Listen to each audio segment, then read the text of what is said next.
And we're live. We are live. Here we have it. It is Becky Chernick, and I have Mr. Joe St. John here with us this afternoon. As promised, it's 2 p.m. Eastern Standard Time. He is the head of digital retailing for AutoFi, my dearest and most wonderful friend when he shows up. So, anyway. What up, Facebook Live? I'm glad to be coming to you live from my living room here in beautiful Tulsa, Oklahoma.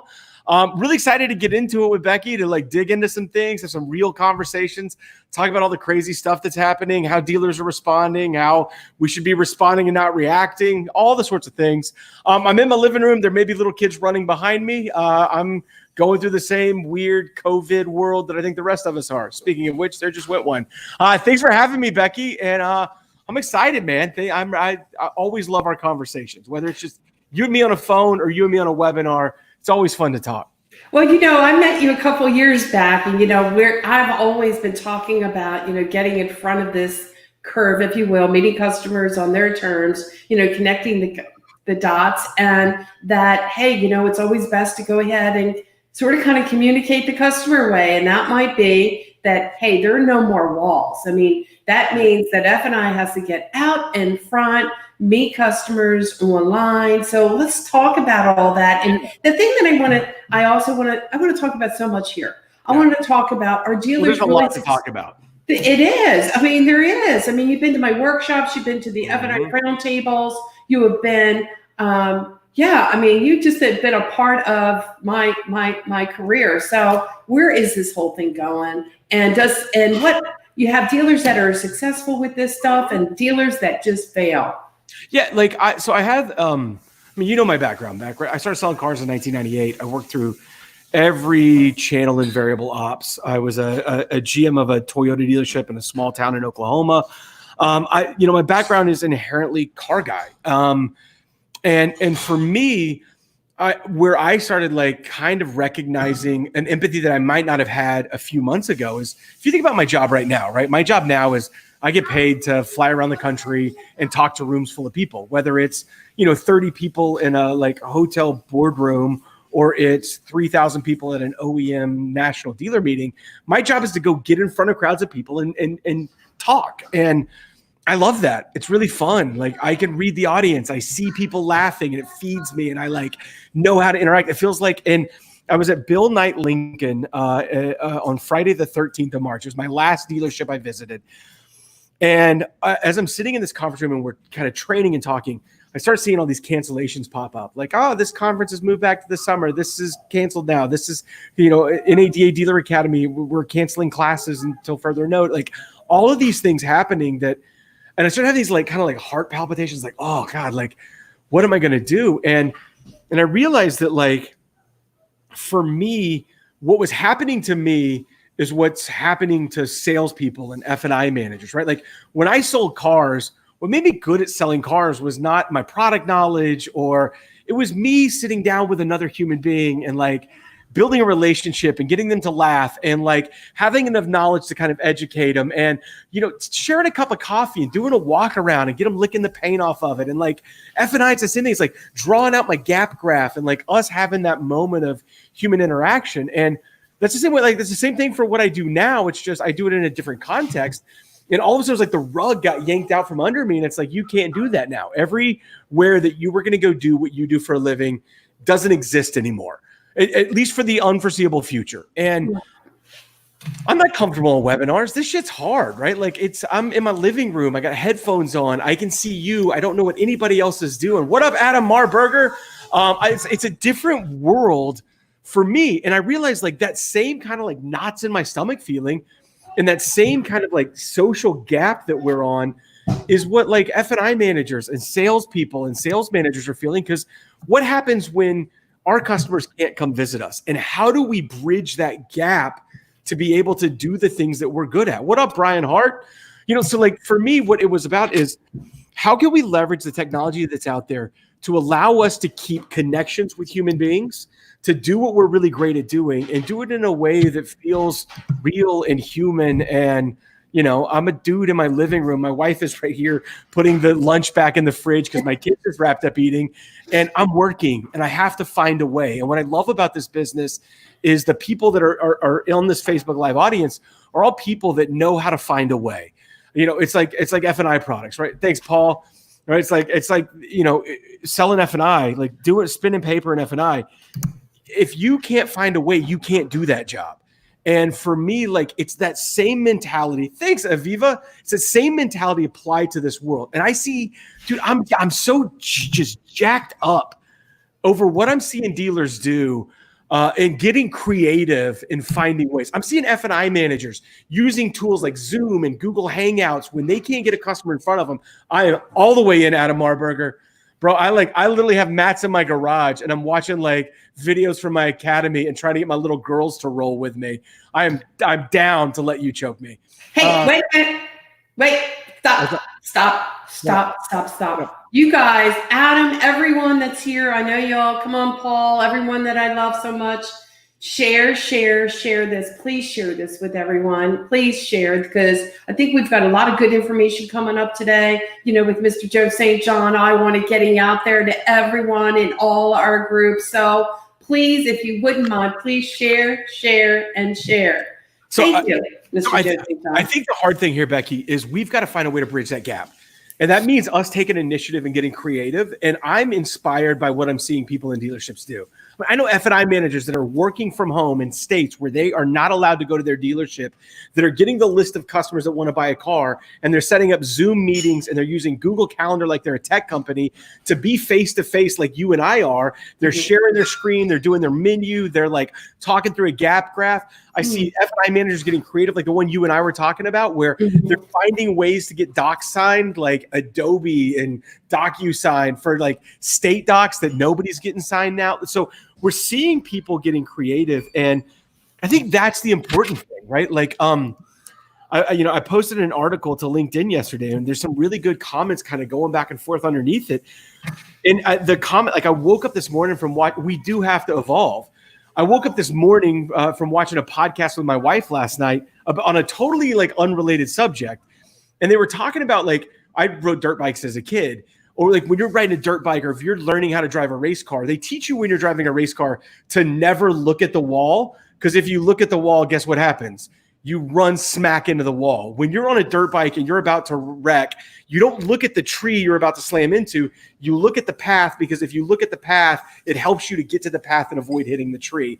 No. And that for me is a crisis mode, right? Like, that's when we enter into that crisis mode. And I think that it's so hard with the amount of noise that we're hearing, with having the TV on blaring, alert, like all this stuff happening. It's so hard not to become focused on the tree that we're wanting to avoid, and to stay focused on what are the things that we can control and how can I execute to control those. I don't think that business is going to be like it was in February and April, right? Like, it's not. Like, that's a reality, but I can't dwell on that reality. What I can dwell on is, okay, what's the stuff I can do right now to be able to make an impact and keep moving the ball forward? And there's an article I read this weekend, former CEO of Cisco, and he talked about, to me, something that was like personally really inspiring, right? Like, I got the same anxiety. I'm laying in bed. I've never felt this before, where it's like laying in bed at night and there's this like unknown boogeyman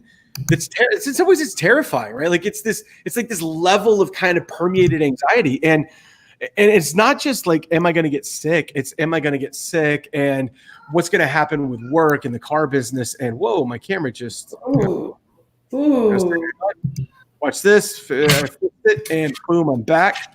So it's not that like, I think I'm going to get sick, or it's just this anxiety. And I think that it's like the Dune quote, right? Fear is the mind killer. The more that we are afraid, the less creative we are.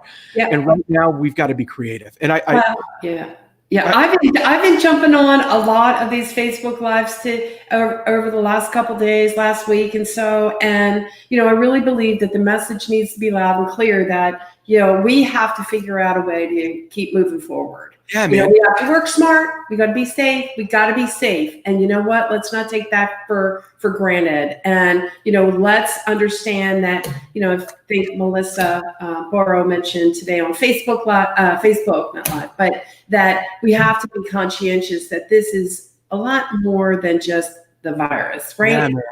We got to be safe-minded, but at the same time, we need to be moving forward and utilizing some of this technology and really kind of thinking outside the box and keeping our head and our, our minds open to these new ideas and strategies. I mean, right? Yeah, it's there's an article from the CEO of Cisco, and he says the thing about recessions is they end at some point, right? And no matter like what happens over the next few months, we are going to come out of that.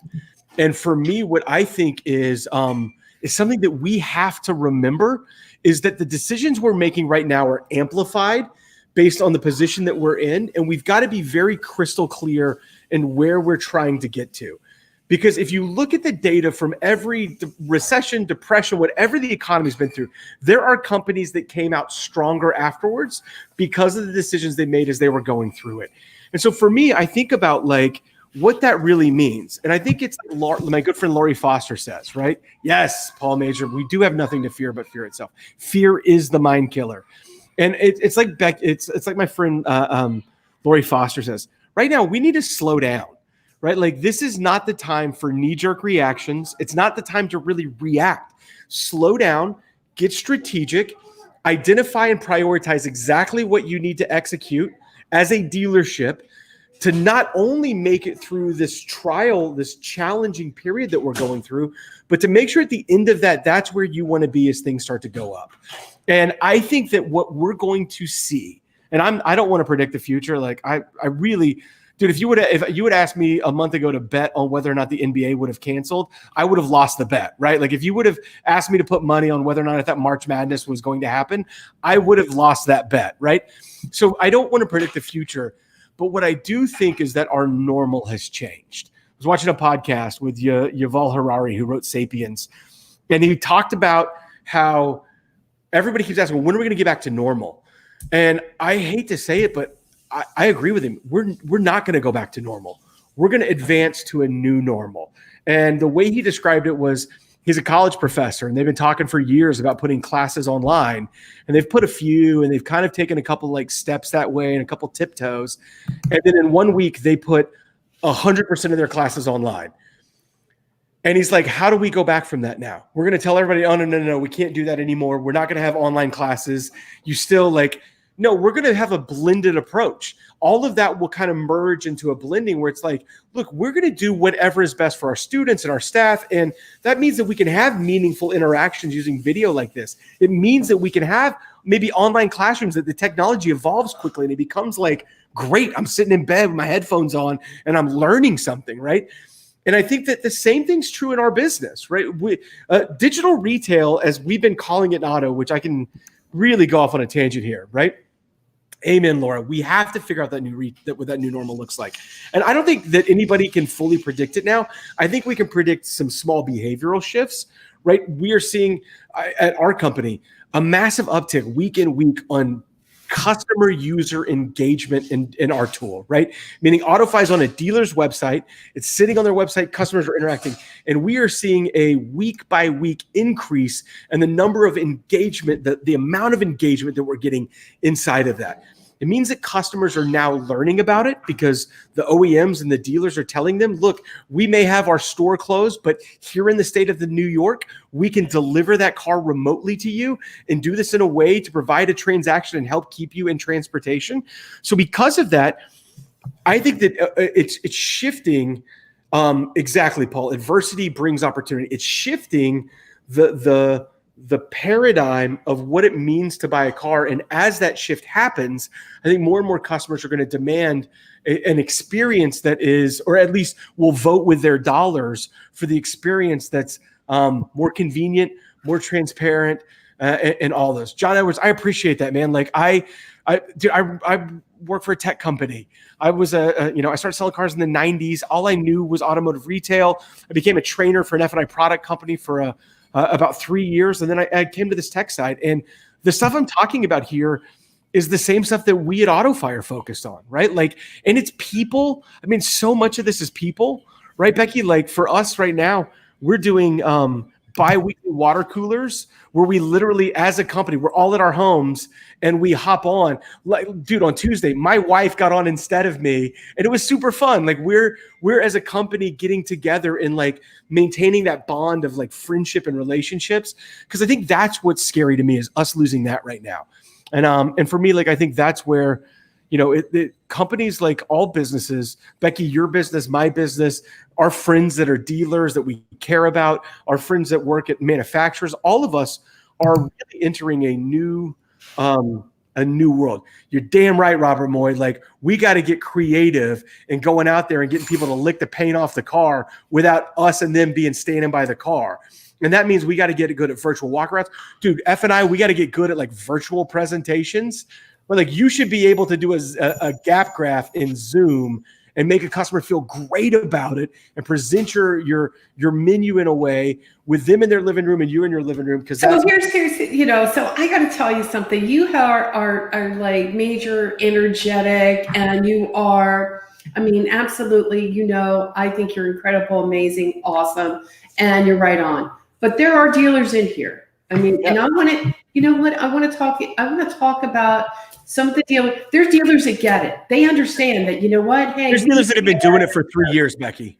And you're going to talk about that too. But I want to talk about what's it going to take for other dealers to really see the light that, you know what, things are changing, and we got to be able to meet customers, engage customers earlier on, and, you know, and that we can be successful doing that, you know. And I also think that there's a fear factor in that whole thing, that if in fact we get onto this customer earlier on, that F&I is involved earlier rather than later, that there's a good chance that we're going to miss opportunity and it will impact our profit.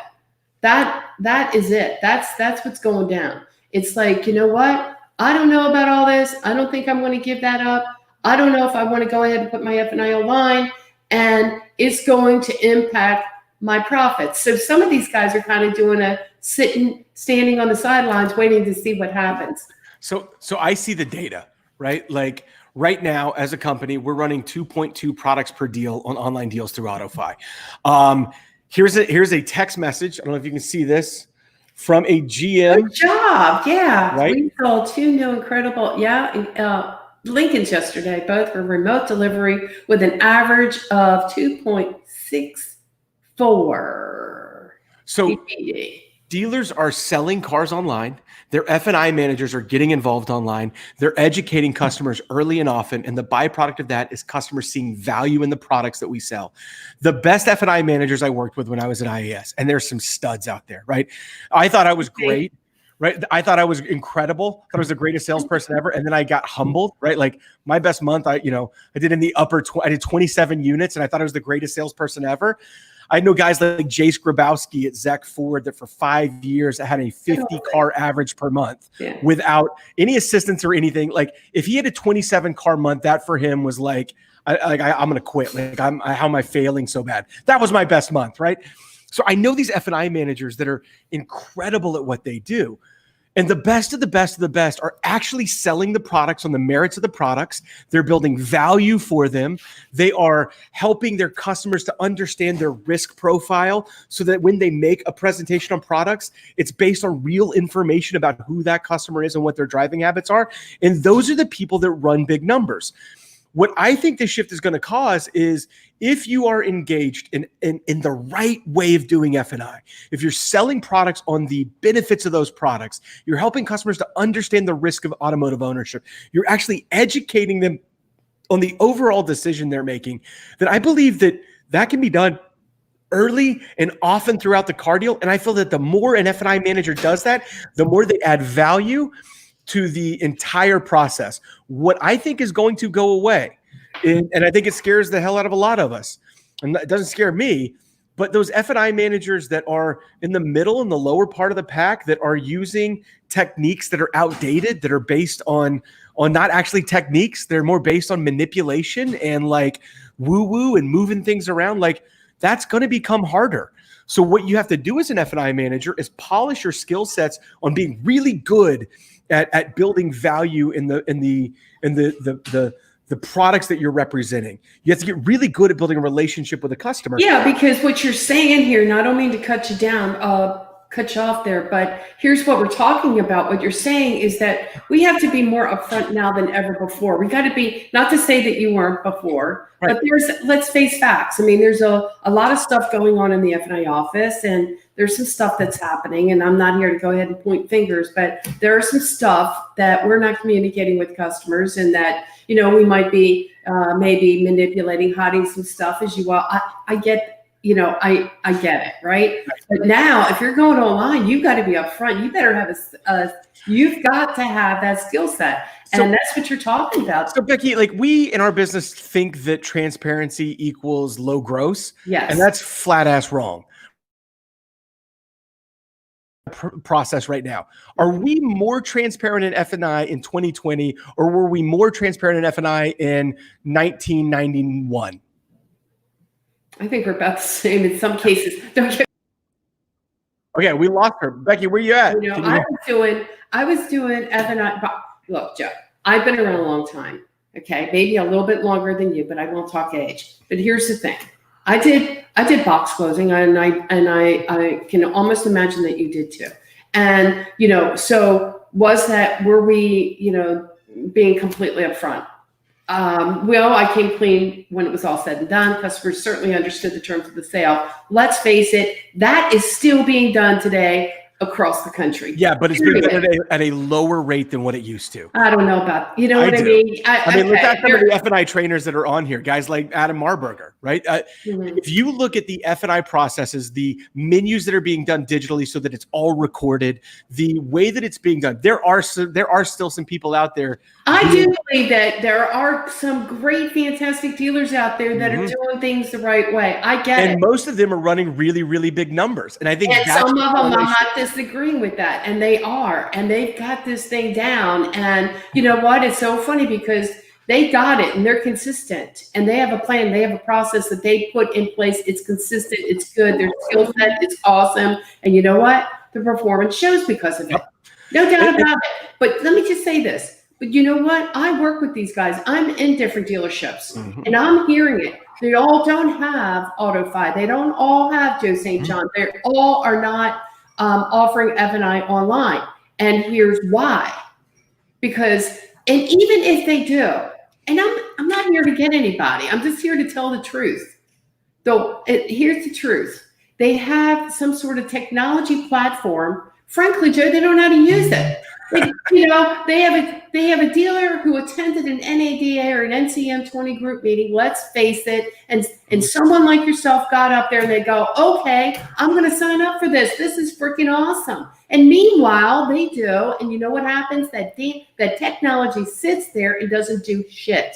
And you know what? Sales managers, F&I people are like, I don't know what frick he was thinking about, but I'll be damned if I'm going there. And you know what? We are going to keep doing what we've been doing because that's made us successful. And that is what's going on. So today, here we are. Yeah, and they can't, because what's happened today, right? The way that we've always done things, we can't do those things today.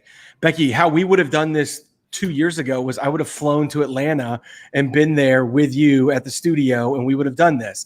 I can't, my company won't allow me to fly there, and you wouldn't have me there if you could, and we could, in some states, get pulled over together on our way to the studio. Right? Shelter-in-place is going on right now in Gwinnett, so nobody's doing anything. So what does that mean? That means that, like, the more that we cling to the old ways of doing business, the more that we put ourselves in threat of disruption. What I mean by that is, if you are an F&I manager who's watching this today, right?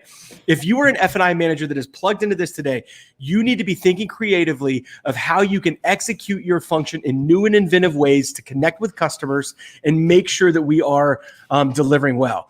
I don't disagree with you, Becky. I know there are a lot of people out there that are playing old school baseball the way that we've always played. I'm not, you know what? Here's the thing. I look at both. I look at. But I am going to call you. Time out. I'm going to call you out for a second, because there is no way that we are at the same percentage of being jicky in 2020 that we were in 1990, right? Like, I think about how many people are using menu systems like I say Darwin. cheeky. When you talk cheeky, I don't know exactly what you mean, but here's what I do know, and this is what's going down.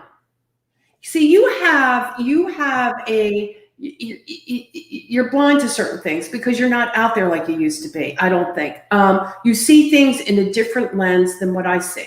I see dealers that are, again, maybe thinking first of all, they bought into this digital retailing. They don't do it.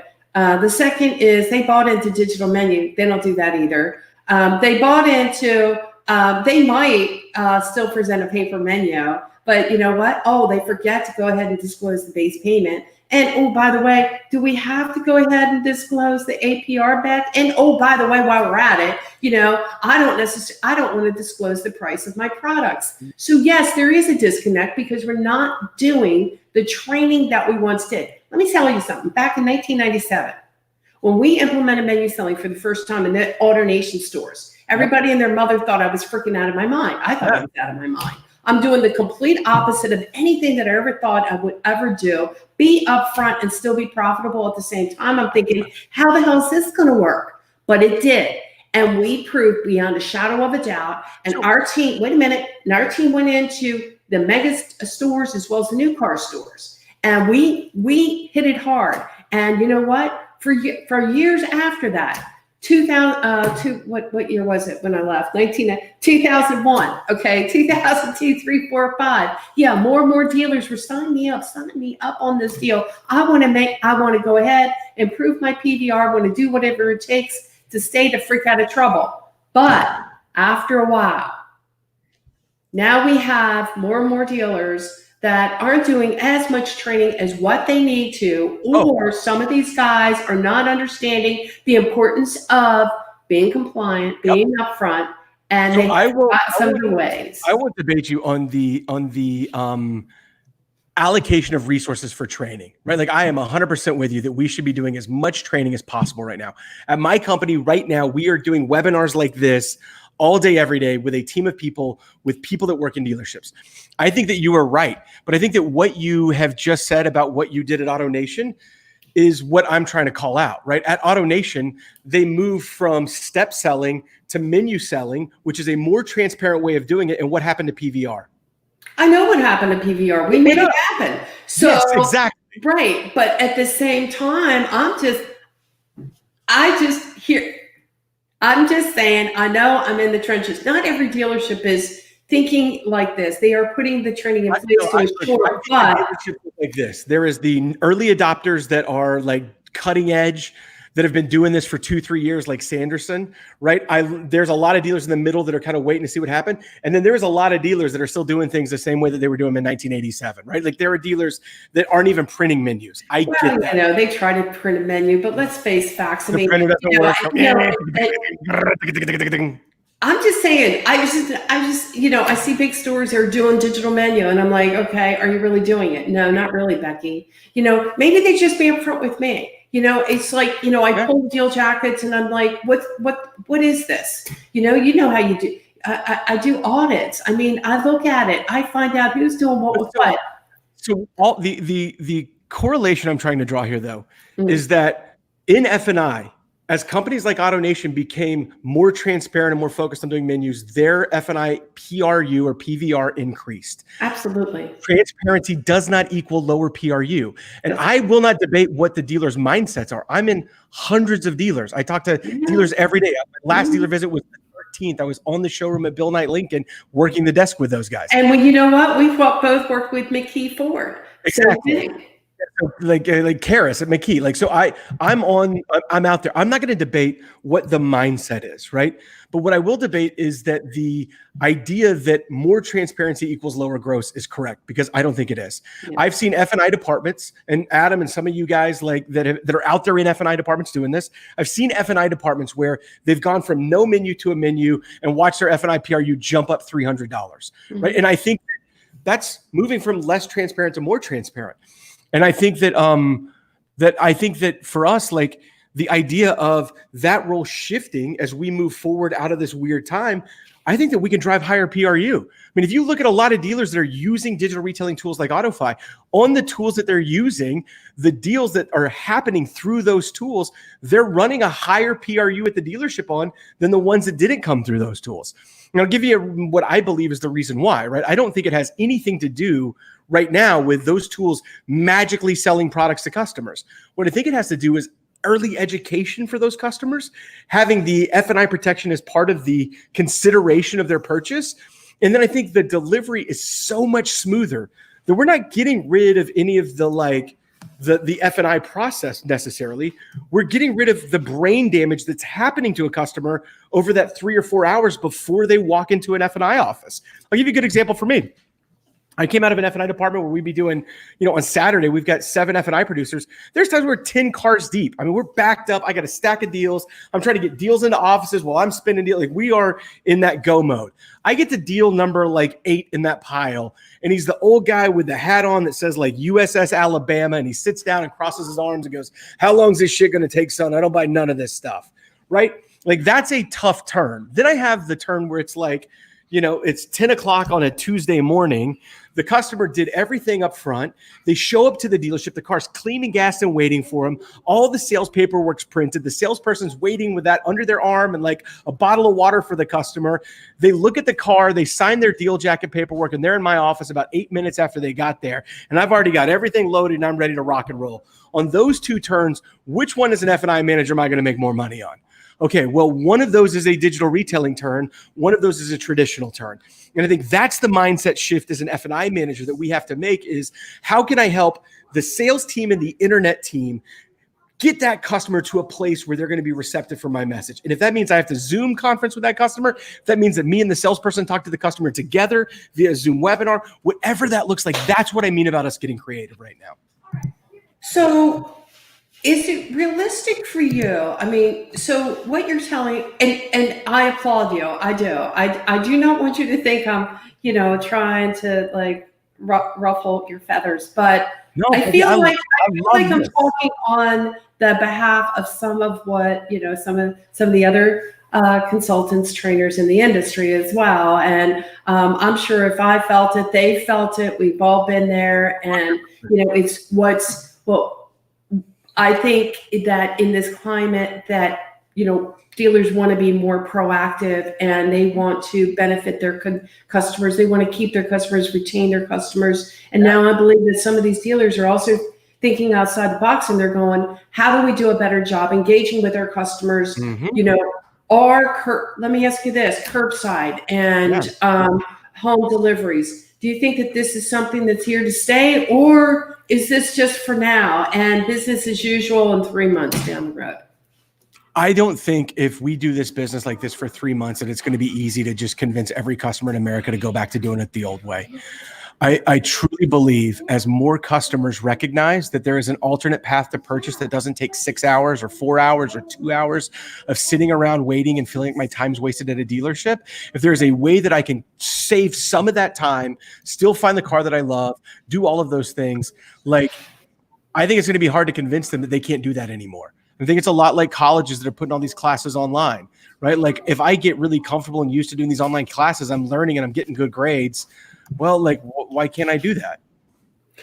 Aviva says, love what you're saying, Joe. It works when it's process of everyone being involved in the sale of the F&I products. I had a webinar on Tuesday last week, or this last Tuesday, I guess it's 2 days ago. And you had Dave Duncan from Safeguard, right? The founder of one of the biggest F&I product companies in the world. He's a good friend of ours, Becky, you and I. And one of the things that he talked about is that what they're seeing is that the more early and often that the salespeople and the F&I and the sales manager are coordinated in getting messages to the customers, the more receptive customers are to those messages. And that when everybody's, and I think this is the hard part, right? We're not talking about executing something that is mindless and easy. You know what's mindless and easy?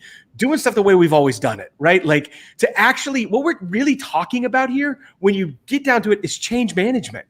And change happens when you're either, and it's like Candace Crane says, and I can't ever remember the quote right, but change happens when you're either I can't remember the terms, brilliant or super, you're cutting edge and you're whatever, or it happens when you're desperate. And I think that we find ourselves in a situation where I have dealer friends that I care about, that I love the people that work at their dealership, that I've trained their F&I managers, I've trained their salespeople, I've trained their sales managers.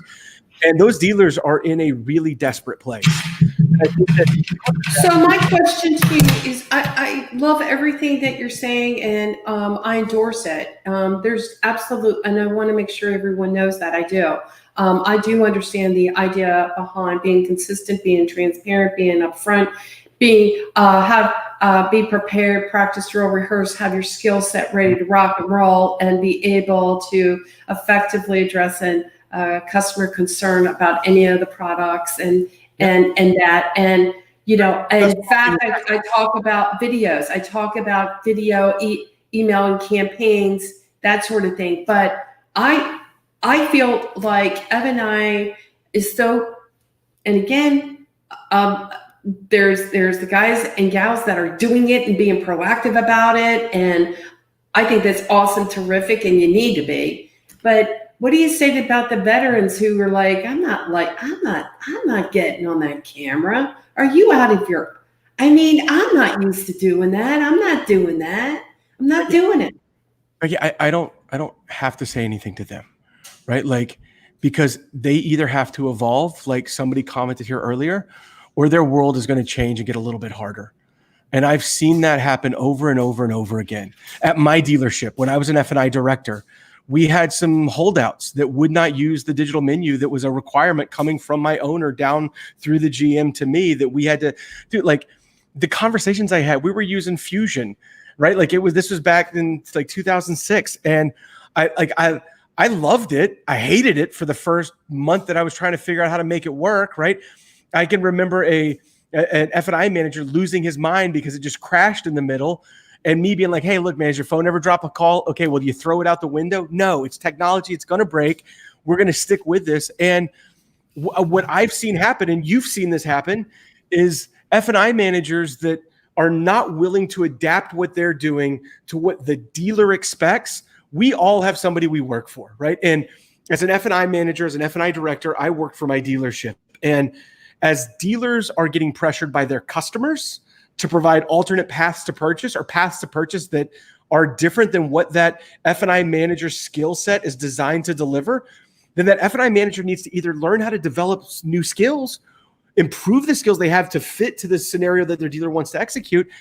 And if they can't, then that's a decision that the dealership or they have to make. And so for me, like, we can get super hung up on the what ifs for the 20. We can do the same thing that salespeople do, right? Selling cars. When's the best time to sell a car, Becky? When the customer is emotionally ready to go ahead and buy one. Right after you sold one. Why? There you go.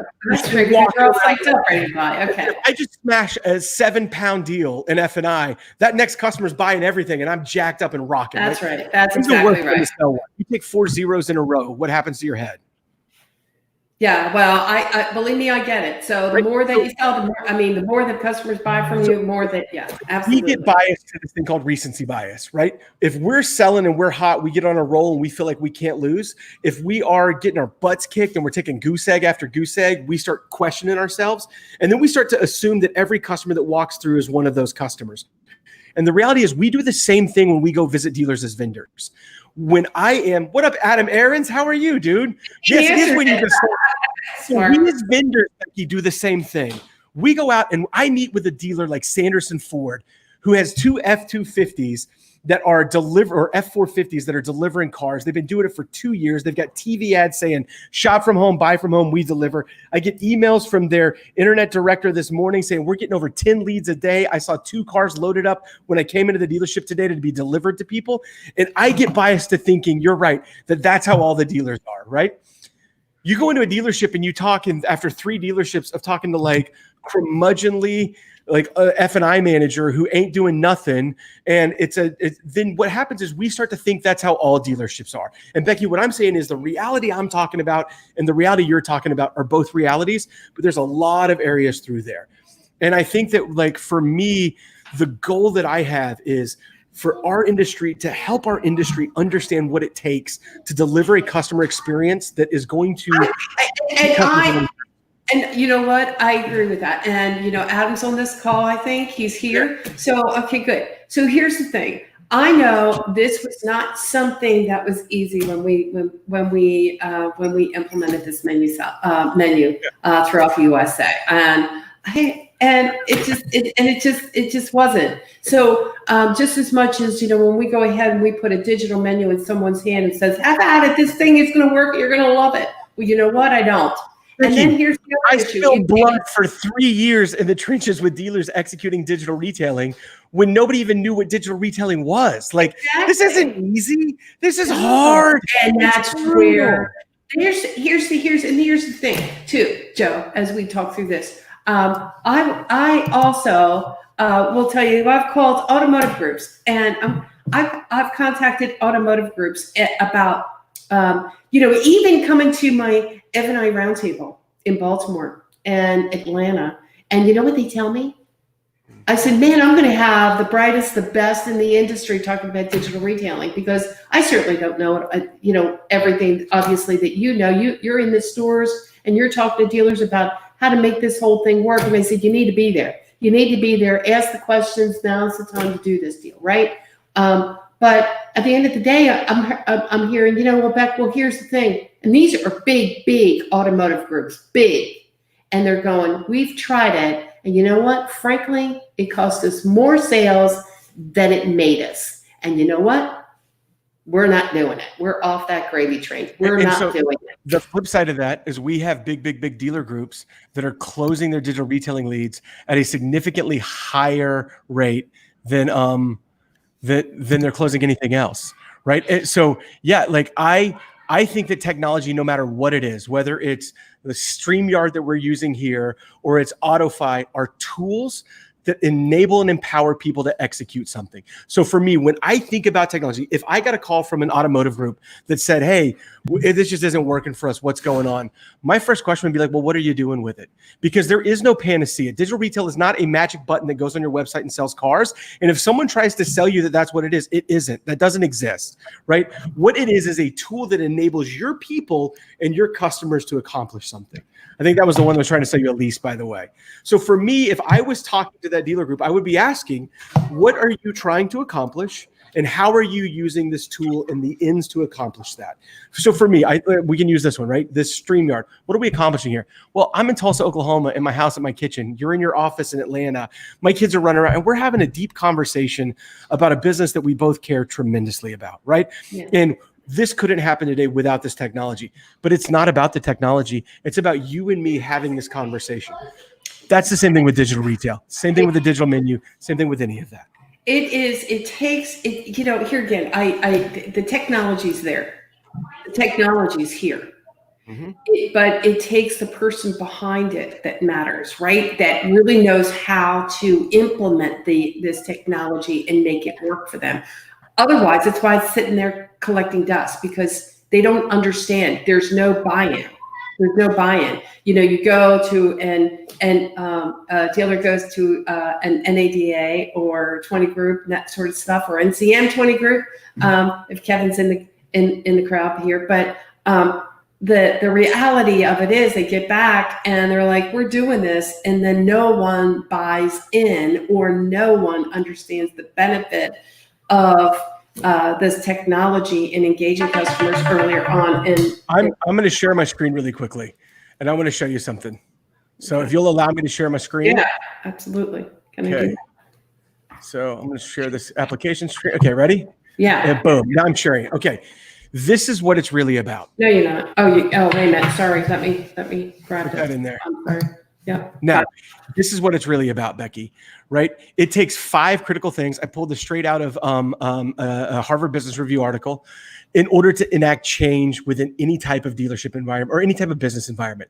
It takes vision, it takes skills, it takes incentives, it takes resources, and it takes a step-by-step action plan. Whether you are training an F&I department how to execute F&I a new way, if you don't have one of these pieces, things happen. If you don't have a vision from the Adam eras of that dealership saying, this is how we are going to do things now, everybody's confused. That's what you're talking about when somebody comes back from NADA and like, we're going to install this new CRM, and then they just go away and they don't ever talk about it anymore. It takes vision. It takes skills. That's the training, right? If you ever been into a dealership where they're supposed to use a new menu, nobody knows how to use that menu, everything else is in place, and everybody's like super nervous and they hate it and they have all this anxiety about it. Okay, it's the same way with digital retail. It's the same way with new processes in your F&I department. It's the same way with a new model line rolling out. We have to train them and make sure everybody's comfortable and confident with how to use the technology.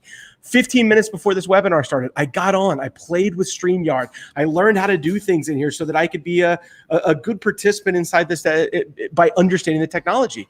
We have to incentivize them, right? If you've got a BDC that's getting only paid on setting appointments to the dealership, then they're only incentivized for that behavior.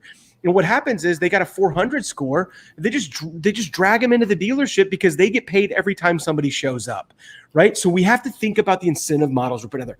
Resources. If you're an F&I manager in an F&I office and you're being asked to use a digital menu with a customer, right? And you're using an old computer that's got like Windows 98 second edition on it, right? And it takes forever to even pull that up.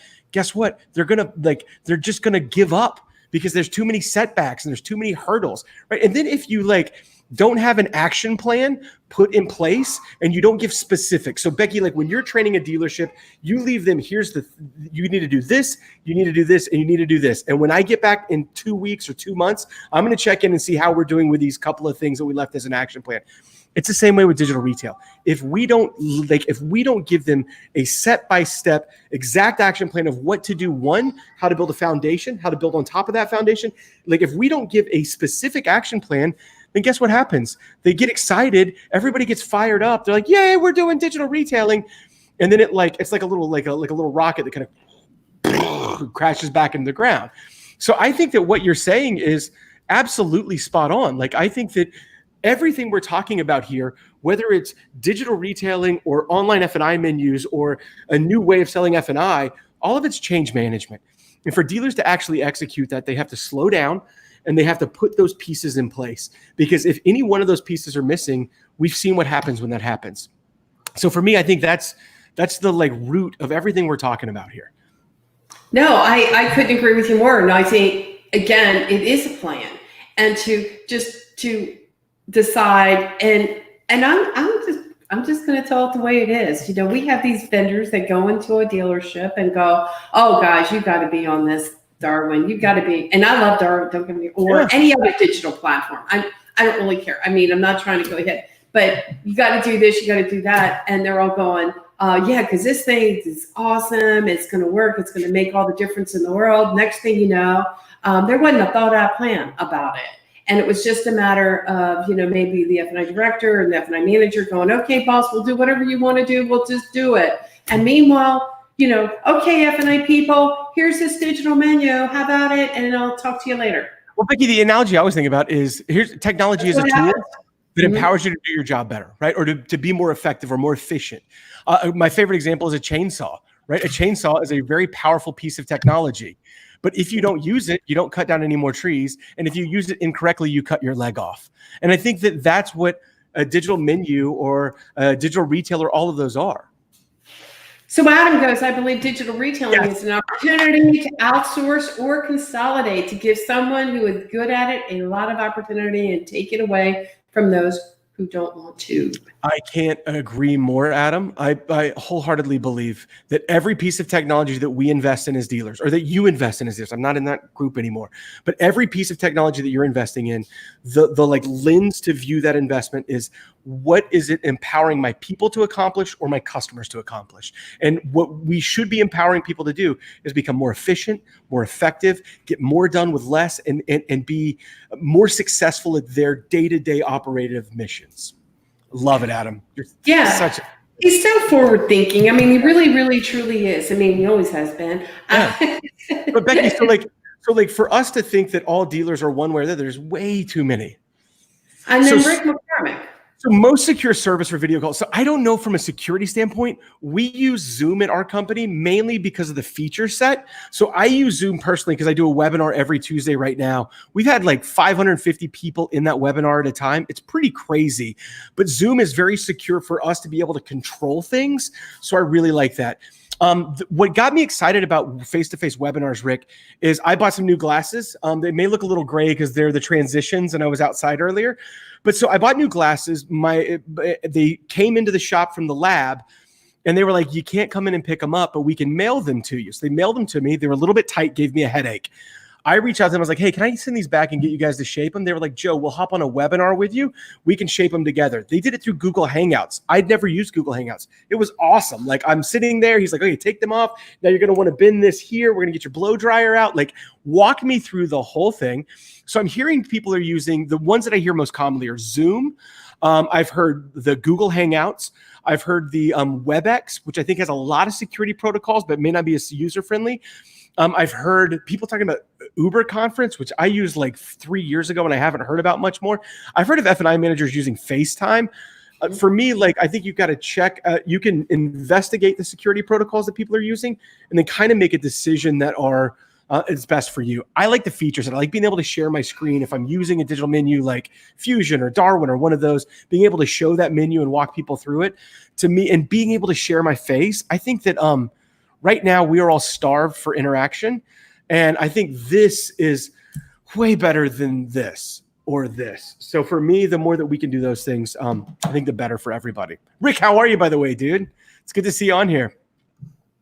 Okay, and then I have got some pushback from dealers that are afraid of hacking with Zoom concerning their customer data. Yeah, so Zoom has some security protocols, but you have to enable them. So I think it kind of sets up to just be an open conference, but you can require a password and it's not end-to-end encryption, which I think is a little bit of a misnomer. We had a big debate on it in our Slack channels at AutoFi.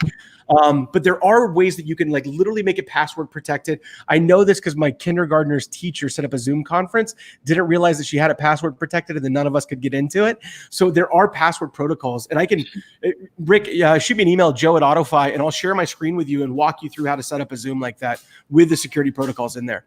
So one of the things too that I think, again, I don't know how much personal information you need to have on that actual Zoom call. And I do believe that there are other protocols that you can do by emailing the documents to the customer and validating customer information prior to them having access to that personal information, which I believe is the right protocol to take. One of the things that I want to talk a little bit about is the fact that we have to do a much better job in verifying customer information and validating ID, assuring that the customer is who they say that they are, and that we are doing our due diligence to assure that that customer is not a fraud, and that we're not delivering vehicles to a customer's home unless we have done our due diligence. And one of the processes that I happen to like is not only communicating via online with our customers via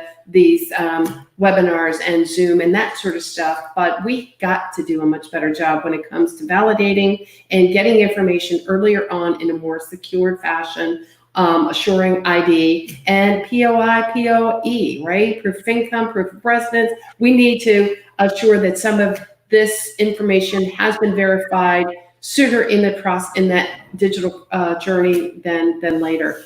So what are your thoughts? So I know dealers that are doing this in lots of different ways, right? This is one of the areas that hey y'all, hey Becky. Sorry. That I've talked to a lot of different dealers on how they're handling it, because I think this is a really important part of it. And I think there's some companies that are way out there. I mean, if you read Tesla's touchless delivery, they literally just put the documents in an envelope, set it in the car with like an addressed envelope to send those documents back to Tesla. And then they leave the car and then you go pick up the car and they unlock it for you with a text. Like that to me feels like, oh God, that feels really crazy. You talked about McKee Ford, Karis McKee at McKee Ford. They're using a company called Maverick. It's a notary company that they send out the documents with a third-party notary company to get everything signed and notarized. I know some dealers are working on their own DocuSign integrations for things like power of attorney and like a lot of the state forms.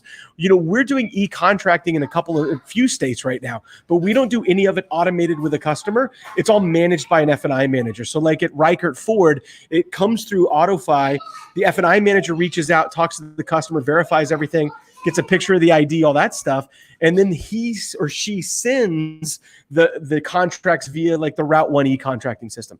So, and then there's dealers I know that are like, I put a picture up on the webinars on Tuesday of Gowden Ford. They have a mobile F&I van now that's got everything in it to be able to print. It looks just like an F&I office. They have a chair. They have 2 chairs and a table and like sanitizer and a mat. And they like set that out on the ground. So they have like a, they stretch them out so they're whatever apart. And then they like can print the docs there in person. Well, one of the things that I think is going to be more advantageous is the fact that we're able to be able to email customers the appropriate documents, and I'm talking all documents. Obviously, e-contracting, there are documents that we're not going to be able to have signed, but the idea behind that is making sure that we get it done right the first time out, and that we're not bringing customers back and forth. How much of that is going on? I'm telling you right now, and just in FedEx costs alone, this will help dealers out quite a bit. Well, and Becky, I think that's where like what Rick was saying about using like video conferencing can help a whole lot. And not in the actual documents, but in kind of everything that goes up to there. So I talked to an F&I manager at a dealership in Ohio last week. And one of the things that he said that I thought was really interesting was how like I think of F&I as this job of like sell. Like I still like kind of think of it as selling F&I products. And he was talking about he was doing a video conference with a customer who was like a 660, but her bureau looked like an 800, but she had 2 medical collections that were like 2 months old, right? And she was like, so he's FaceTiming with her. He's asking questions about her bureau. He's asking about these medical questions. She's like, she's like, we moved. They didn't know that we moved. So they were trying to collect on my old address. I've got the letters. They will be off that FICO store. She's just like 640 or whatever was right below the tier to get the special interest rate. He reaches out immediately to the bank, gets that approved for a tier bump. And now he's got her the 0% for whatever months. Mm-hmm. So I think that like we as F&I managers, if we're not adapting to new technologies like AutoFi and Zoom and the things that we can do to create that connection with the customer, we're actually missing opportunities for dealership business, and we're missing opportunities for our own profit and income. Yeah, I think that we have to look at all the, obviously all the technology, all the means. Sorry, there's a little mermaid running around behind me. You're good, Beck.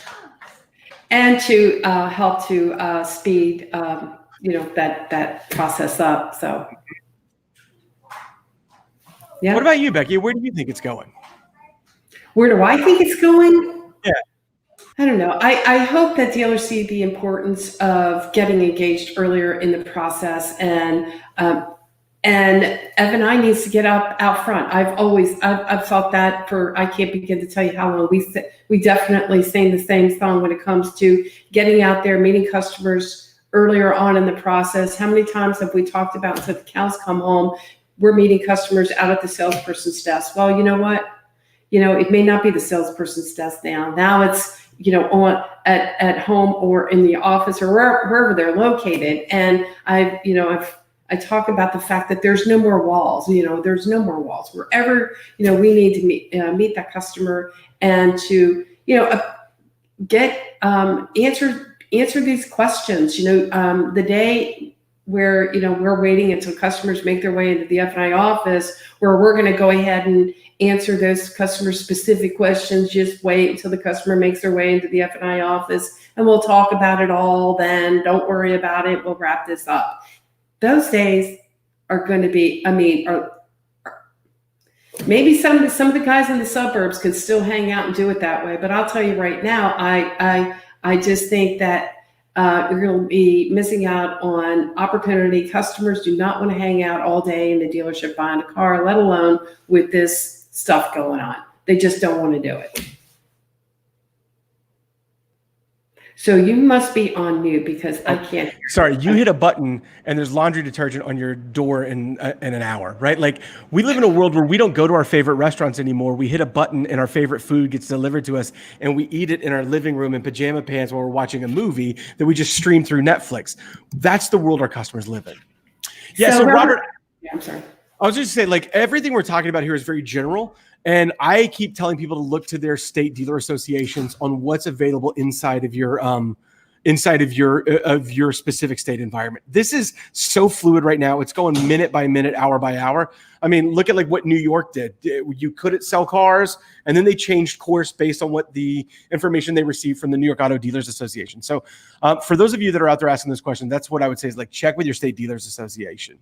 Definitely, because New York, I mean, they have their own protocol. Some are doing the curbside, but definitely are doing curbside, but they're not they're not all doing home delivery. And there's some reasons, not to say that they can't, but I think that there's a lot more compliance regulations that are involved when you're doing this home delivery stuff. And again, I want to point out, it's really make sure that you are identifying who that customer is. You are doing the safeguard red flags and everything else that you're supposed to do. The OFAC checks and all that stuff. Add questions and assuring that that customer is who they say that they are. Because let me tell you something, you take that vehicle to somebody else's, wherever that they are, and find out you're dealing with a fraudulent customer who takes the vehicle out of state, you got yourself a big problem on your hands.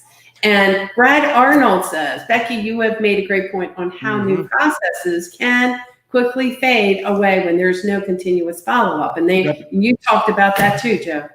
Well, it's why we invest so heavily in a dealer success team. I have people that are assigned dealer accounts, and their job is to work with those accounts to improve over time. We have a 130-page playbook for executing digital retail. It's phased out into get this right before you try and do anything else. And then it's written from a dealership perspective. It was informed by the dealers that we have that are executing really, really well. And then our team works against that. Adam Aarons, if your process is great, you can do the things people use other parties for: brokers, outside finance companies, 3 insurance companies. Amen. Isn't that the truth? I mean, he nails it. And then his next one after that's even more fire, right? Let's do that one. Or they can take your business, Carvana. So here's the thing about this Carvana stuff. So, Joe, I'm sorry I'm hitting you with all this stuff, and I really appreciate you putting up with me. What do you mean you're hitting me? Becky, this is why I love talking to you. I feel like I'm like the other side, right? I'm like the little devil. That's what you should be. There needs to be a voice of that side, right? Like I care about the curmudgeonly F&I manager because dude, when I desk car deals, I was that desk manager that I make fun of now. There's like, are they here? All right, we'll get them into the store, right? Oh, you don't have any word tracks? Let's go. So for me, we have to voice that because that's who we are. And we've got to help that person to transition and move and evolve. It's tough. Some of these GMs, man, and I love Adam and I love you and I love when we do our F&I roundtables and stuff like that. But I feel like I'm talking to like-minded too much because, that's why they're all there, because they all get it. And they're trying to figure out better ways to do stuff. But then we still are dealing with some of this antiquated stuff that, Becky, I walk into antiquated dealerships every day. And until you sit in my underwear, will you realize, what I get told all the time, well, things are different here, right? So you guys don't have customers that come in, spend all day working with you, and then they leave you for $8 a month. Oh, no, we have those. Or you have customers that you've got everything done. They love the car, but they want to go home and think about it. No, we've got those too. Okay. Right. Yeah, I just think it really, truly is like you called it. Dealers, think that if I'm too compliant, I'm missing opportunity. Call it what it is. If you think I'm putting my F&I online, I've already dealt with the fact of having to put my cars online and pricing. That was a nightmare. It was dealers didn't want to put their cars online. They didn't want to put their cars. They swore up and down, hey, I'm not going to put my pricing online. And today they feel like it's a bloodbath, right? That I've lost profit. I've lost myself because I'm putting these vehicles online along with pricing. And now you're telling me, because I'm calling it the way it is, now you're telling me to put F&I online. How in that? That's going to cost us. That's going to cost us profits. It's going to cost us sales. What do you say about that? I say that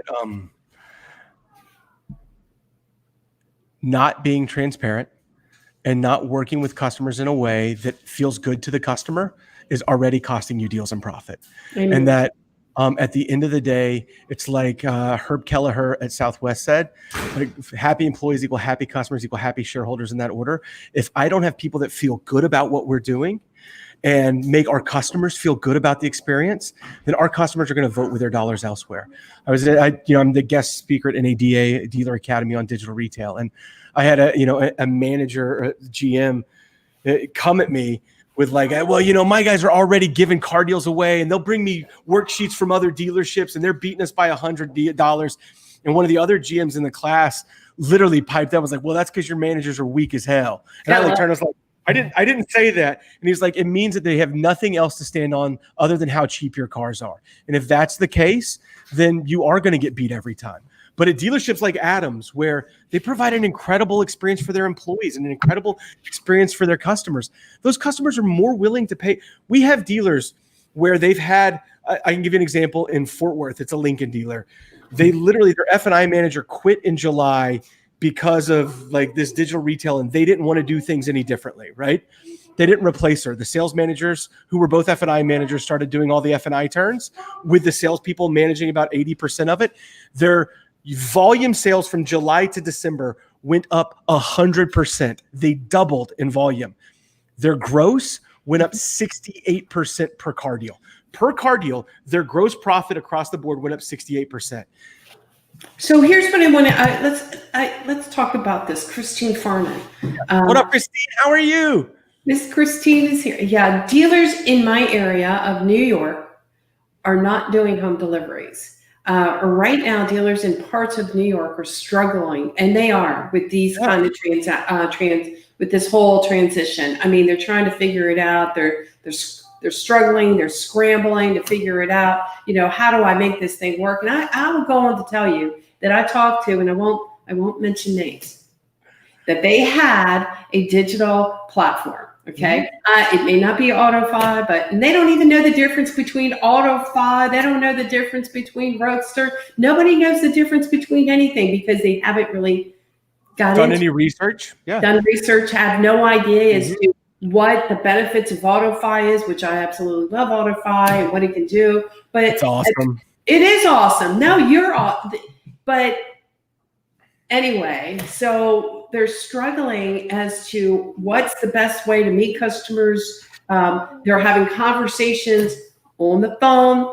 They may have conversation FaceTime. And here's at the end of the day, what's happening is they're scheduling their appointments, and they're doing these deliveries, and they're still doing deliveries face to face with an F&I person. Yeah, so I see every iteration of that. I see dealers that AutoFi for them generates the best closing lead that they have. They still drag customers in, and then those customers they take through a traditional sales process.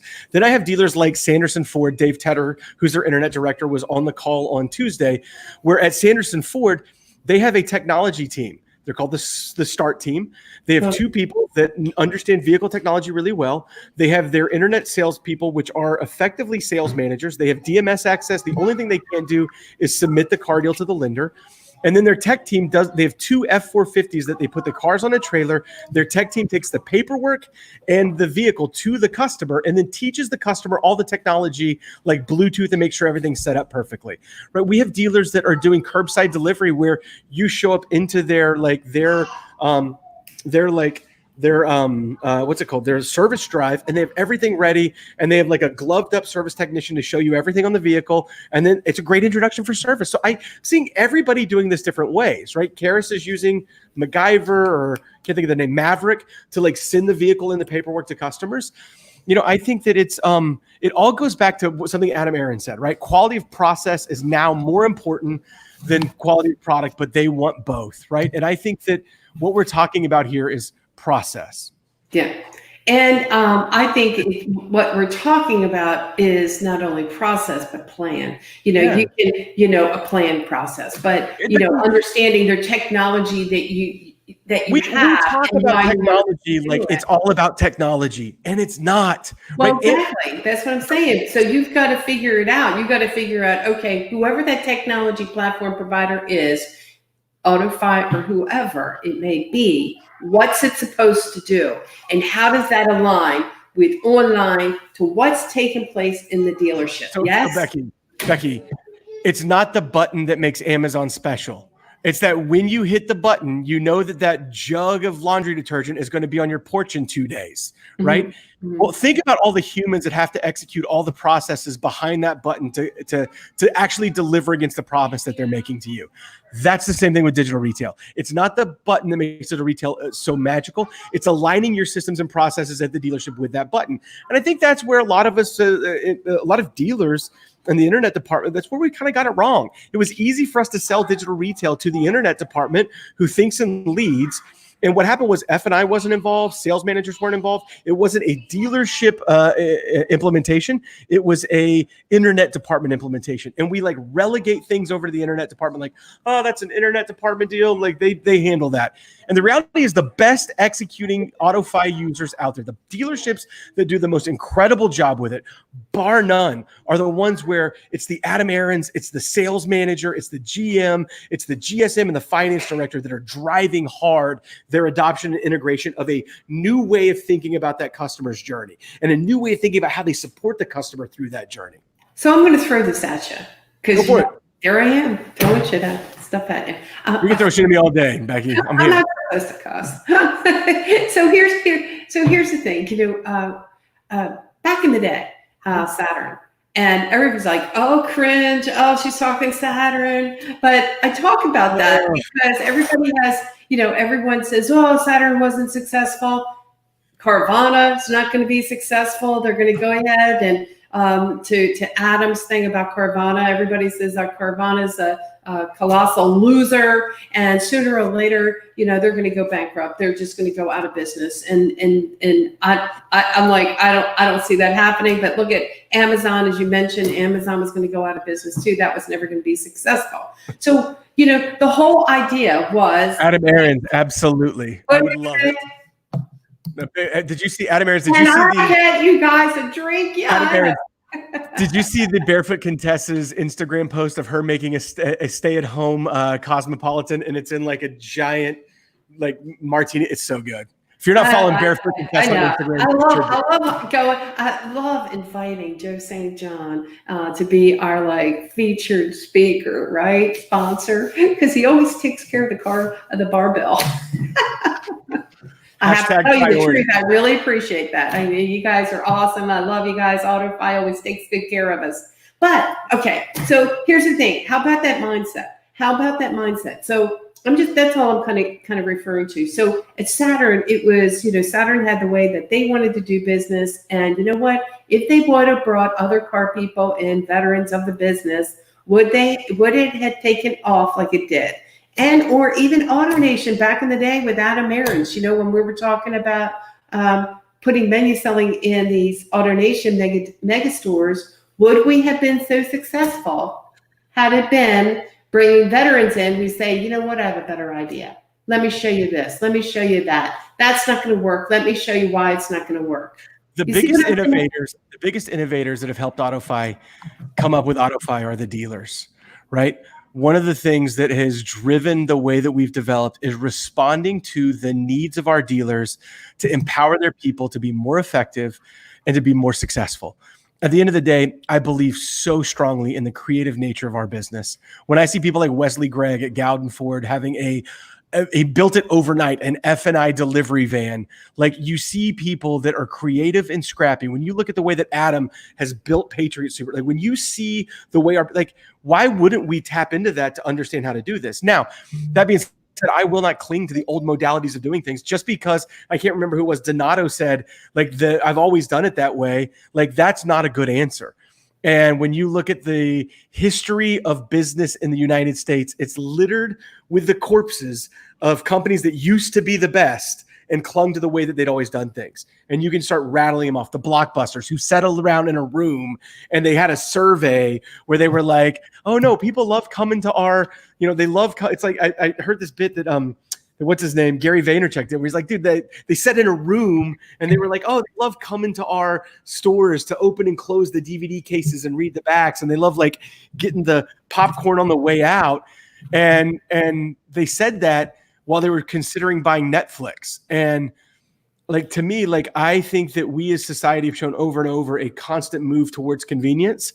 And I think that the more that dealers can move their services and the way they think about customers towards that, the more successful they can be. And I think that this environment, as horrible as it is right now, is giving us an opportunity to have a clean slate and to go execute those systems and processes to move things towards a customer-centric worldview that actually makes things better for our consumers and our people, which at the end of the day, there is never any misalignment between customer interest and shareholder interest. That's a quote from Jeff Bezos. I'll leave you with that. Well, here's the thing. Let me ask you this. It's 1:15. We're like 15 minutes over here. I'm sorry. Where do you see this whole thing playing out? I mean, as far as AutoFi is concerned, for AutoFi, your dealers. I mean, we're over 1,000 dealers. We added 50 dealers last week. Our data from an individual user level is showing massive upticks in customers interacting with the platform. Yeah. I think that, we gave over 20,000 credit decisions to customers last month. Think about that. Customers accessed 20,000 firm offers of credit through AutoFi last month. And I think that that it's not going away. Becky, this is not a fad. This is not some blip of something cool. Customers are looking for ways to buy cars that speed up the process, put them in more control, and help them to feel more transparent. And the dealers that do that are already winning. Christine Farnan says, I literally had a manager tell me today that they were afraid of putting F&I products online. They are feeling threatened. What do you have to say about that? What I have to say is that in times of feeling threatened, your response is not to try and bury your head in the sand and say that this new world isn't coming at you. It's time to get creative with the way that you interact with customers and deliver value for your business. If you're an F&I manager right now, or you're training F&I managers right now, or somebody working with them, it's time to find new skill sets that add value, because I do believe I can't remember what his name was, the subprime champion that's in this thing on the side, what he said earlier, your F&I managers should be your best closers. Well, you know what? We've got to find ways to make them more efficient so they talk to more customers than just 60 or 70 a month. We've got to get them out there earlier in the sales process so that they are influencing our customers and making them feel good about everything. And I think that if you're feeling threatened, that's not me, it's not Becky, it's not your dealer, it's your customer that's making you feel threatened. And what that means is we have to adapt our skill sets to deliver against what that customer is looking for. Well, again, this is where we're at. I mean, but this is, and we're not, it's not like you put the genie or whatever you want to call it back in the bottle. Dude, I sold cars in 1998. It was so much fun. Customers didn't know anything. They showed up. They liked the car. You would go outside. You get them licking the paint off of it. You put in a CD with like Bruce Springsteen's Born in the USA on your demo drive. You come back, trial close 3 times, right? Take them inside, park in the sold lane. If all facts and figures are agreeable, would you deliver this thing today? And then we would arm wrestle for 45 minutes to 2 hours. I'd be high-fiving my sales manager, and they'd go back into F&I. And then an hour later, they'd come out like this. And then that guy would be, etching the windows while doing a happy dance.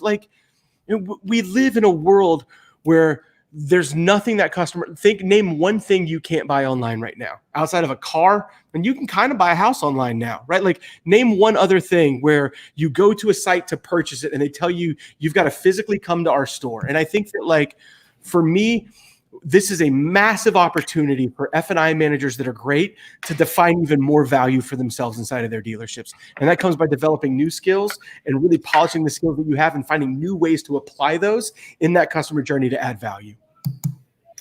So I think, it's not, it is a bit intimidating. Oh, yeah, it is. It really, truly is. And just you pop you place the iPad in an F&I manager's hand doesn't necessarily mean they can quite figure it out. Like you said, it took you a month to 2 months, but you know what your dealer said? You want to work here? This is how we do it. I was supported by my agent at the First Dealer Resources. Those guys were at my dealership every 2 weeks. It was Chris Kirby and JD Couch, and those guys were coaching me and holding me together and coming through and doing deal audits and be like, hey, I'm not seeing your printed menus in here. What's up? Right? I was having to print out my Stone Eagle every single day and go slide it under my GM's door. This is where I get really passionate. If I haven't been passionate enough, this is where the Beckys and the Christines and the Joes and the Adam Marburgers and the people out there, we've got to learn this so that we can help our dealers to make the transition, right, Becky? This is where in the F&I world, you've got to get, like, you have your thumb on the pulse. So understand it and help these dealers to understand how to put in systems and processes that make it better for their customers. That's what, like, if there is a silver lining to this horrible situation, right? For me, it's seeing all of us in this business come together to help dealers. Like, all of us coming together to say, you know what, let's figure out what we've got to do to keep this machine moving and this ball rolling. And let's not pull any punches or any stops. Let's dissolve the silos and the competition, and let's go figure out how to make this industry the best it can be getting through this so that we have a really bright future ahead of us. It's the OEMs, it's the third parties, it's the vendors, it's the F&I trainers, it's the Rick McCormicks and the Becky Chernicks and the Mike Hollemans of the world. And that's, for me, like, that's what this is about. Well, I think it's important for everyone listening in, whoever, vendors, trainers, consultants, dealers, whatever have you, that, again, it is a learned behavior, right? The whole thing that we're talking about here is learned behavior. You know, when I went in and for JM&A, or even with my company, every dealership is different. No dealership is alike, nor do I necessarily want a dealership to be necessarily alike. However, that being said, that there are a consistent set of processes that we're putting in place that identify and work with that particular dealer. So this is why, again, do we put that digital, whatever that digital retailing is all about, whatever that journey is, it's a plan. It's connecting the dots, however which way. Understand the digital platform technology provider that you're going to utilize, but also understand that technology doesn't operate by itself. It doesn't do it for you. It's there to go ahead and work with your people and also your in-dealership workflow and processes that you currently have in place, right? 100%. How else does it work? Exactly. How else is it going to work? So it doesn't mean that, one thing, I don't think you have to be perfect. I think that you're gonna discover new ways of working this and doing this, and when you do, you're gonna be like taken by a big surprise, right? Because some of this stuff is actually working. Becky, it's one step at a time. You knew me when I weighed 330 pounds, right? I weigh 225 pounds right now, and you don't lose all of your weight at once. You don't just wake up one day and you're like, oh my God, I'm half the size I used to be. You know how I did it? It was one day at a time. It was one meal at a time. It was one choice at a time. It's one foot in front of the other as I continue to get better, right? Adam Marburger's, he trains jiu-jitsu. I train jiu-jitsu, right? Your first day, you're terrible and it's embarrassing and people choke you out and you suck. And every day that you show up, you suck a little bit less. For me, that's what this is about. It's one foot in front of the other. It's making the commitment and getting a little bit better each day. And I think that's what we have, expectations that we turn on digital retail and all of a sudden we're Carvana. Doesn't work like that. Ask Adam, right? How long has it taken him to get his dealership to where that dealership is today, right? It says we don't ever tell a dealership to turn it on and start delivering cars remotely. That's not step one. Step one is turn it on and realize nobody's jobs have gone away. Step two, let's make sure that we can respond to a digital retail lead and not sound stupid, right? Like, hey, I've already put my trade in. I've already gotten approved for credit. I'm calling going, congratulations, the car's in stock. When do you want to come take a look at it, right? Okay, so let's not do that anymore. And then let's take one more little step and one more little step and one more little step. And the next thing you know, you have pretty radical transformation. You look at a picture of me from a year ago, or I guess 4 years ago now, to picture me now, like I look like two totally different people. But that didn't happen overnight, right? It happened one day, one step, 1 minute at a time. And when you screw up, right? If you're not working out, if you're not eating correctly, guess what? It can all come back. Yes. But what you have to do is when you screw up and you're not perfect, you don't beat yourself up on it. You don't dwell on it. You don't go, look, we are still old school. You go, you know what? We did an old school deal and let's get back. Okay, let's get back on the horse. All right. My computer crashed halfway through it. My phone drops calls all the time. I don't chuck it out the window like it's like I don't want it anymore. I go, I dropped the call and I'll just call them right back. It's the same thing, man. One movement after another. Well, I couldn't agree with you more. I do think to some degree we definitely are alike, but you know what? We still have our personalities, and stores have their personalities and how they do business. But again, it's a plan. It's a process. Put Rick McCormick's quote up there like that. They're like 100%, right? That's how hard change is. And I think that when we talk about, like, it's very easy to be like, well, these old school like, no, man, like, these are human beings who are great people who've worked their butts off to get where they are. They're doing the best they can every day. And what they've done has got them to here. And what's scary is sometimes what I've done to get me to here is not going to get me to there. And so that's where the love and support of people like Rick and Becky, that's where it matters. Amen. I tell you, he definitely hit it on the nail. Some would rather die than change, ask about their heart surgeons. Only a small percentage of heart transplant patients make that lifestyle change. And believe me when I tell you, I meet a lot of people like that. And I'm like, are you kidding me? What are you doing? You didn't get it the first time. What are we doing here? And yeah. And you see that in our business, how many people have jumped from dealership to dealership to dealership because they only are comfortable doing it one way, and that way doesn't work for their new dealer. Yeah. Yeah. Or, it's like, this is how we used to do it where I came from. And it was like, well, if it was so great, how come you're not still there? Right. Yeah, I love it. It's 1:30. I got to get out. Okay.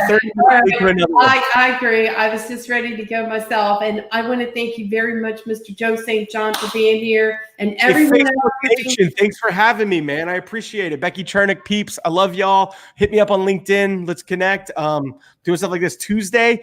12 o'clock Eastern every Tuesday for the 8 weeks of quarantine that was initially prescribed. I'm doing a webinar. Have awesome guests on. Last time we had Dave Duncan, we had Max Sonnen, and we had Dave Tedder from Sanderson Ford.